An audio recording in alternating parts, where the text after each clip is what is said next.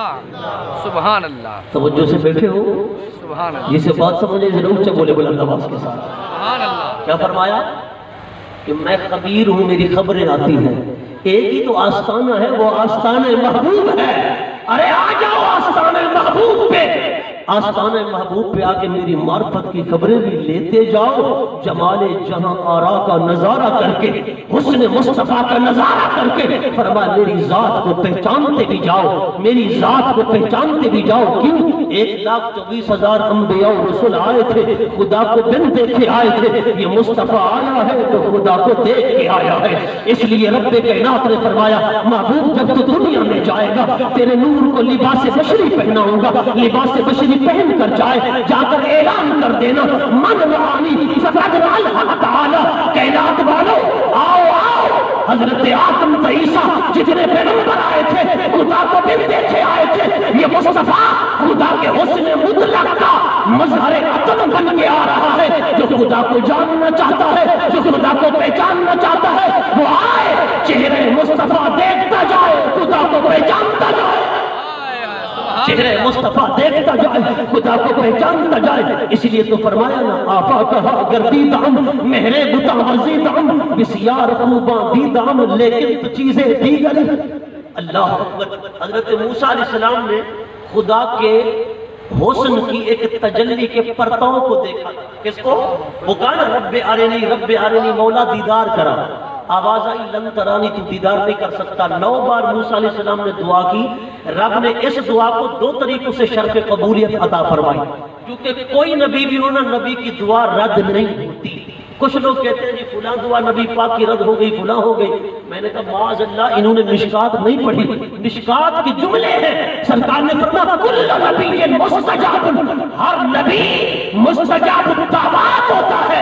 فرمایا کسی نبی کی کوئی دعا رد نہیں ہوئی۔ میں نے کہا پڑھ شیخ محقق کو، مجدد پاک کو، امام زرقانی کو، امام قسطلانی کو، امام عسقلانی کو، ملا علی قاری کو، میں نے کہا شبیر عثمانی کو پڑھ، تھانوی صاحب کو پڑھ۔ انہوں نے لکھا لم ينقل انہ دعا صلی اللہ علیہ وسلم ولم یستجب، ایک دعا بھی ایسی منقول ہو کر نہیں آئی نبی نے فرمائی ہو نبی نے قبول نہ کی ہو۔ فرمایا ایک دعا بھی ایسی نہیں۔ اس لیے تو میرے امام نے کہا اجابت نے جھک کر گلے سے لگایا، بڑی ناز سے جب دعائے محمد، اجابت کا جوڑا عنایت کا صحرا دلہن بن کے نکلی دعائے محمد۔ میں نے کہا نبی کی دعا رد کیسے ہو سکتی ہے؟ غزالی زمان راضی دورہ زیغم اسلام رضی اللہ تعالیٰ عنہ نے کیا خود فرمایا؟ آپ فرماتا دیکھو اگر کہیں نا نبی کی دعا رد ہو گئی تو رب خود فرماتا ہے وما ينطق عن الهوى، یہ نبی اپنی خواہش سے بولتے ہی نہیں، رب نے خواہش سے بولنے کی نفی کر دی اور آگے فرمایا ان ہوا الا وحی یوحا. میں نے کہا مختصر المانی کو پڑھ، متقبل کو پڑھ، علماء بلاغت کو پڑھ، علماء نحو کو پڑھ. یہ حصر در حصر ہے. وما ینطق عن الہوی، یہ نبی اپنی خواہش سے بولتا ہی نہیں. ان ہوا نہیں وہ بولتے الا وحی یوحا، مگر رب کی طرف سے وحی آتی ہے تب بولتے ہیں. فرمایا جب مصطفیٰ بولتا ہے زبان مصطفیٰ کی ہوتی ہے، وہی خدا کا، وہی خدا کی ہوتی ہے. اللہ اکبر. فرمایا رب کے بلوائے بغیر بولتے ہی نہیں، وہی کے بغیر بولتے ہی نہیں. اس کا مطلب یہ نکلا رب نے ایک بار بلوایا، محبوب نے بولا، دعا فرمائی، اس کے بعد رب نے فرمایا محبوب نہیں یہ دعا تو اب قبول نہیں ہوگی. یہ فتویٰ تم حضور پر لگاتے ہو، معاذ اللہ، یہ تو پھر خدا پر لگ جائے گا نا. ہاں رب کو نسیان ہوتا ہے، رب کو بھول ہوتی ہے. رب کو پتا تھا کہ یہ دعا میں نے قبول نہیں کرنی، زبان مصطفیٰ سے کہلوائی کیوں؟ کیونکہ حضور تو وہی کے بغیر بولتے ہی نہیں. اس لیے غزالی الزمان رحمت اللہ تعالیٰ علیہ فرماتے ہیں نبی پاک نے کوئی ایسی دعا مانگی ہی نہیں کہ حضور کی زبان پر آئی ہو اور رب نے قبول نہ فرمائی ہو.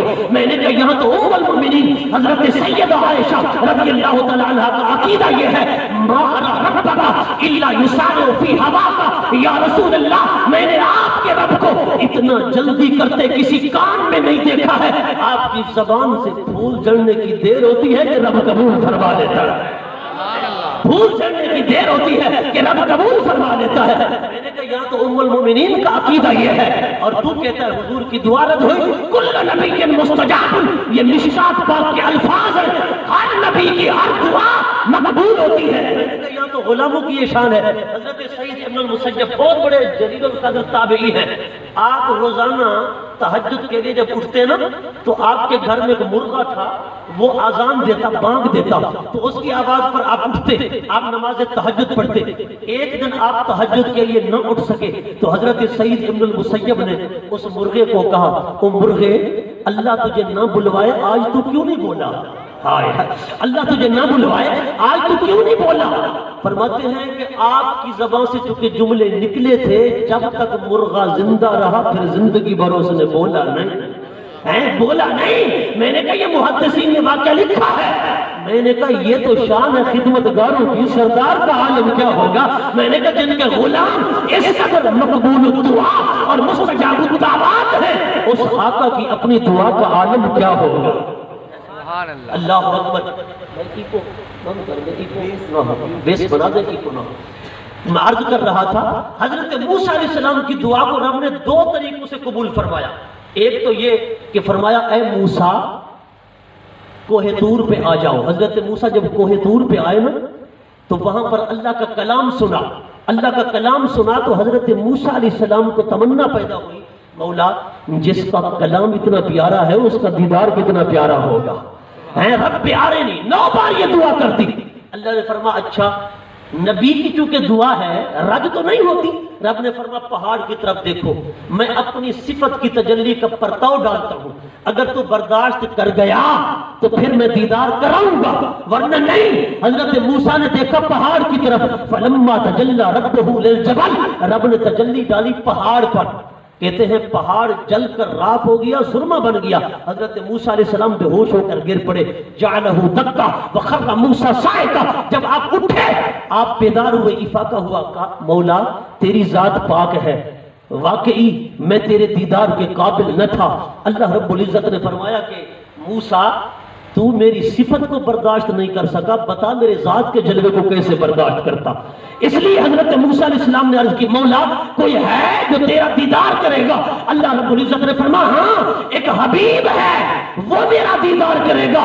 تیرا منصب کلیمی ہے، اس کا منصب حبیبی ہے. فرمایا وہ میرا محبوب ہے، تو میرا کلیم ہے. حضرت موسیٰ علیہ السلام چھٹے آسمان پر تھے. حضور 9 بار آئے اور 9 بار گئے.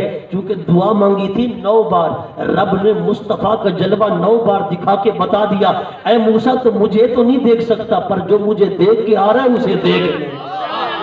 جو مجھے دیکھ کے آ رہا ہے اسے دیکھ لے. اگر تو اسے دیکھے گا تو سمجھ لے تو نے خدا کو دیکھا ہے. من رآنی فقد رأى الحق تعالی. اس لیے کہ اس چہرے کے اندر جو جلوہ تو خدا کا ہے۔ اس لیے علماء فرماتے ہیں، رب نے فرمایا نا والضحا، قسم ہے مصطفیٰ تیرے چہرے کی، چمکتے دمکتے رخ زیبا کی۔ رب نے حضور کے رخ زیبا کی قسم کیوں یاد فرمائی؟ حالانکہ وہ خود فرماتا ہے کہ جب بھی قسم اٹھاؤ نا اللہ کی اٹھاؤ، وہ حضور کے چہرے کی قسم کیوں یاد فرماتا ہے؟ فرمایا اس لیے رب غیر کی قسم نہیں اٹھا رہا، چہرہ تو مصطفیٰ کا ہے پر اس میں جلوہ تو خدا کا ہے، اس میں جلوہ تو خدا کا ہے۔ اللہ اکبر۔ حضرات گرامی، رب نے فرمایا محبوب تجھے لباس بشری پہناؤں گا، لباس بشری پہناؤں گا۔ حضور کا جو لباس بشری بنا ہے وہ کہاں سے بنا ہے؟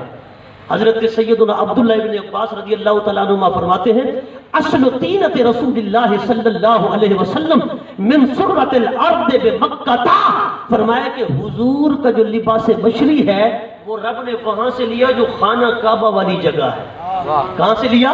خانہ کعبہ والی، جو زمین کی ناف ہے، زمین کی ناف، جو کہ ناف ہوتی ہے نا درمیان میں، اللہ نے خانہ کعبہ والے مقام کو سرۃ الارض فرمایا۔ یہ ناف ہے پوری زمین کی، اگر شرق غرب شمال جنوب سے اس کی پیمائش کرو نا تو خانہ کعبہ درمیان میں پڑتا ہے۔ یہ سرۃ الارض ہے، خانہ کعبہ والا مقام۔ یہاں سے حضور کا خمیر لے کر رب نے لباس بشری پہنایا حضور کو۔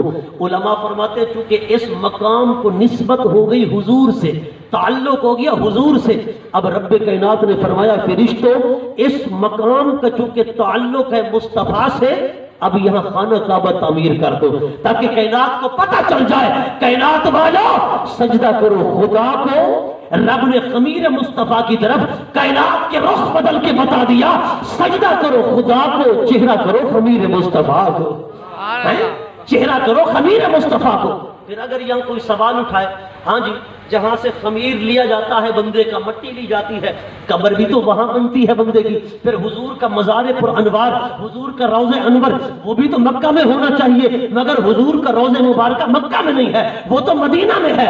علماء فرماتے ہیں طوفان نوح کے وقت اللہ نے اسے مٹی کو وہاں سے اٹھا کر حضور کے منبر اور حضور کے روضہ انور کے درمیان والی جگہ پر رکھ دیا، وہاں پر رکھ دیا۔ علماء فرماتے ہیں وہاں پر رکھ دیا، اور حضور بھی فرماتے ہیں رب نے میرا خمیر یہاں سے لیا، ما بین بیتی و منبری روضۃ من ریاض الجنہ، گویا اس جگہ کا تعلق بھی حضور کی ذات سے ہے، خانہ کعبہ کا تعلق بھی حضور کی ذات سے ہے۔ رب نے وہاں خانہ کعبہ بنا دیا، یہاں گنبد خضرا بنا دیا، اور گنبد خضرا مدینہ میں اس لیے بنایا کہ اگر تم نے حج کرنا ہو تو مکہ آؤ، زیارت کرنی ہو تو پھر مدینہ آؤ، زیارت کرنی ہو تو پھر مدینہ آؤ۔ کوئی یہ نہ کہے کہ ایک تیر دو شکار، کہ میں گیا حج کرنے اور وہیں پر میں نے حضور کے روضہ انور پر بھی حاضری دے لی، میں نے استقلال کے طور پر حضور کے روضے کے سفر کی نیت نہیں کی، معاذ اللہ یہ ناجائز ہے یا حرام ہے۔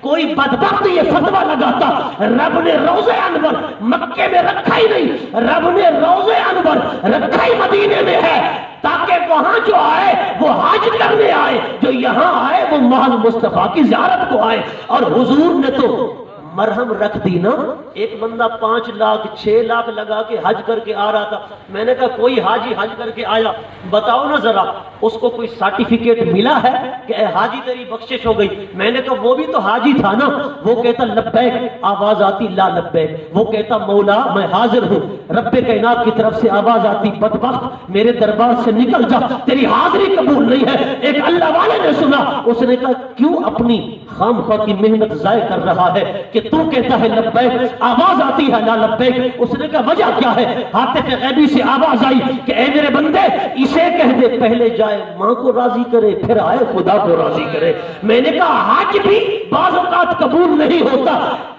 مرہم میرے نبی نے اس کے زخموں پہ رکھی ہے جو اتنی محنت کر کے جا رہا تھا۔ فرماؤ حاجی زخموں کے ساتھ جانے والے ادھر آ، میرے گنبد خضرا کی زیارت کرتا جا، من زار قبری وجبت لہو شفاعتی۔ ارے تو جا رہا تھا تجھے کوئی سرٹیفکیٹ نہ ملا، ادھر آ مصطفیٰ کا دیدار کرتا جا، من زار قبری وجبت لہو شفاعتی۔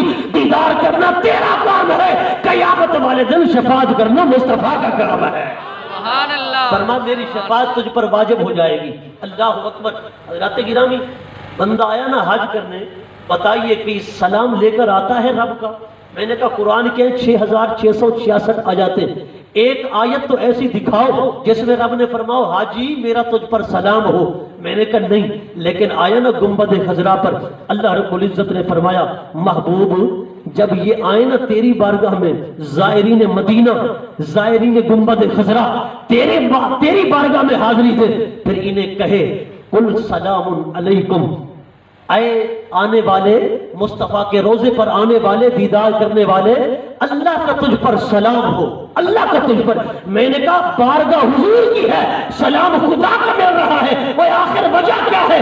میں نے کہا اگر خدا بھی ملتا ہے یہاں سے ملتا ہے، فرما وَلَوْ أَنَّهُمْ إِذْ ظَلَمُوا أَنفُسَهُمْ جَاءُوكَ، گناہوں کی بخشش چاہتے ہو در مصطفیٰ پہ آؤ، خدا کا سلام چاہتے ہو در مصطفیٰ پہ آؤ، اگر خدا کو ملنا چاہتے ہو تو در مصطفیٰ پہ آؤ۔ کھجور کا تنا تھا نا، کھجور کا تنا جب حضور سے بچھڑا تو رو رہا تھا، سرکار نے فرمایا اے کھجور کے تنے بتا تو کیا چاہتا ہے؟ اگر تو چاہے تجھے جنت میں لگا دوں، اگر تو چاہے تجھے ہرا بھرا کر دوں۔ اس کو حضور نے چوائس دی اور سرکار ہو گئے خاموش، سرکار ہو گئے خاموش۔ علماء فرماتے ہیں سرکار بھی خاموش، صحابہ بھی خاموش۔ اب تھوڑی دیر کے بعد وہ کھجور کا تنا بولا، صحابہ نے بھی سنا، حضور نے بھی سنا، صحابہ نہ سمجھے پر حضور سمجھ گئے۔ معلوم ہوا میرے آقا کھجور کے تنوں کی بولی بھی سمجھتے ہیں۔ میں نے کہا وہ تو بدبخت ہیں جو کہتے ہیں ہم نے سرکار کو دیکھا کہ اردو بول رہے تھے تو ہم نے کہا آپ تو عربی ہیں، آپ اردو کیسے بولتے ہیں؟ حضور نے فرمایا جب سے تمہارے دارالعلوم سے تعلق ہوا ہے ہمیں اردو بولنا آ گئی ہے۔ میں نے کہا خدا کی قسم اللہ قرآن میں تو یہ فرماتا ہے وَمَا أَرْسَلْنَا مِن رَسُولٍ إِلَّا بِلِسَانِ قَوْمِهِ، ارے ہم کسی رسول کو کسی قوم کے پاس نہیں بھیجتے، جس کے پاس بھی بھیجتے ہیں اس قوم کی بولیاں سکھا کر بھیجتے ہیں، اس قوم کی بولیاں سکھا کر بھیجتے ہیں۔ میں نے کہا حضور ہیں عالمگیر نبوت کے مالک، سرکار ساری کائنات کے پیغمبر ہیں اور سلطو الی الخلق کافہ، میں نے کہا ساری کائنات کے میرے مصطفیٰ رسول ہیں تو رب نے ساری کائنات کی بولیاں بھی سکھا کے بھیجا، ساری کائنات کی بولیاں بھی سکھا کے بھیجا ہے۔ میں نے کہا کسی دارالعلوم کی ضرورت نہیں، کسی ملا مولوی کی ضرورت نہیں، نہ کسی اور بدبخت کی ضرورت ہے کہ معاذ اللہ میرے آقا اس سے بولیاں سیکھیں، اس سے زبانیں سیکھیں۔ ارے قرآن تو اعلان کر رہا ہے ہم نے ساری کائنات کا رسول بھی بنایا ہے، ساری کائنات کی بولیاں بھی بتا کے بھیجی ہے، سبحان اللہ، ساری کائنات کی بولیاں بھی سکھا کے بھیجی ہے۔ جو اپنے آقا کی عظمت سن رہا ذرا اونچا بولے بلند آواز کے ساتھ سبحان اللہ۔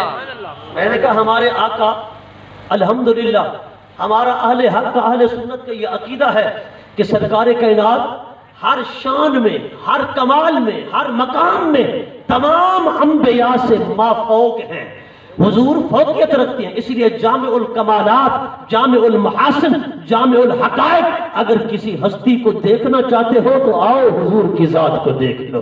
اس لیے فرمایا حسن یوسف دم عیسیٰ یدے بیضاداری، آنچ خوباں ہما دارند تو تنہا داری۔